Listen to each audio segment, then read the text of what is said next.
Yo, what's up, guys? Welcome to my YouTube channel. Today we'll be talking about how we're able to make over 130 pips or 130 pips on Eurusd this week. We're giving a full breakdown of how we got this entry. So before we dive into the video, make sure you like, you share, and subscribe. So diving straight to how we got this trade, we had a very obvious downtrend. Obviously, the price is actually in a downtrend, or we have a clear downtrend movement. And what do we do whenever we see price moving towards a particular direction? We make sure we get our entry right and follow the trend, right? So starting from here, we have this major high right here. We have this major high right here.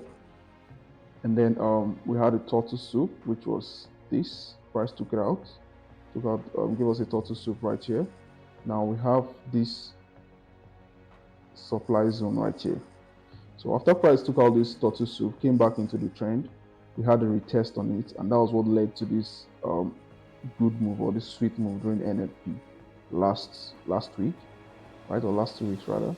And we have this sell to the downside. So from here, obviously, we can see that the price is already in a downtrend, and we have obviously we have a bullish trend already, and bearish trend. Sorry, we have a bearish trend already. So now, how did we get this trade this week?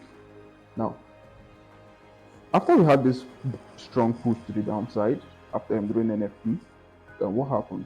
We had another high right here, and then we had this low right here, and this low was what led to this high, right? Then now price came back to this demand zone as well, right? Came back to this demand zone. If you can see, price rejected from this zone twice. 1, 2. As you can see, price rejected from this zone twice, here and here.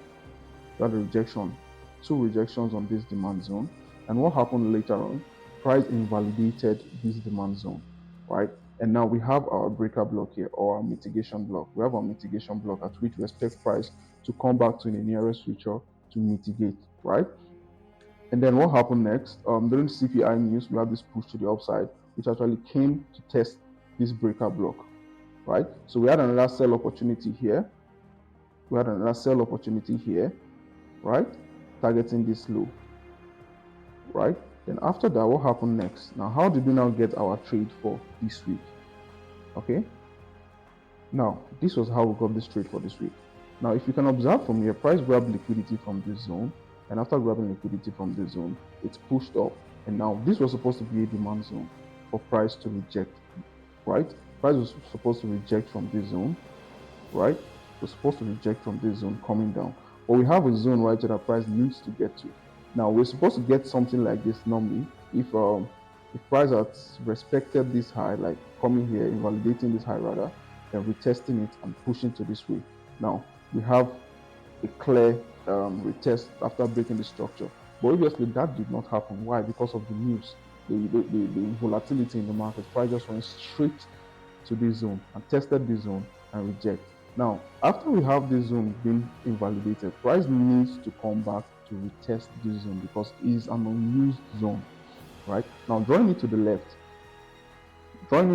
right, we are expecting price to come back to this zone in the nearest future. Like I always tell my students, when you have an order that is invalidated, always expect price to come back to it in the nearest future. Now we have this zone that was not used, the price invalidated, and now came back to it later after invalidating it and still broke it to the downside, right? Price broke it to the downside. Now this is an extra confirmation that we should expect price to come back to this zone sooner or later, right?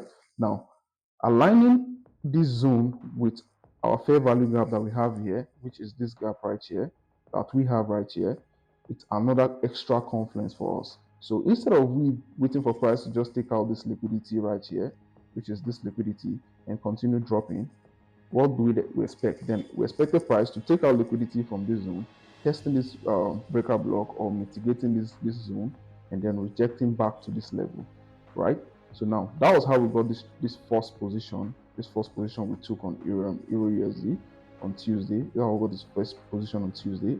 Then after price tested it, it grabbed liquidity, failed to close above this zone. So this was another extra confidence that okay, yeah, we are going to be pushing downwards to this low, which we're expecting price to come take out, right? This low right here. So that was how we got the first position.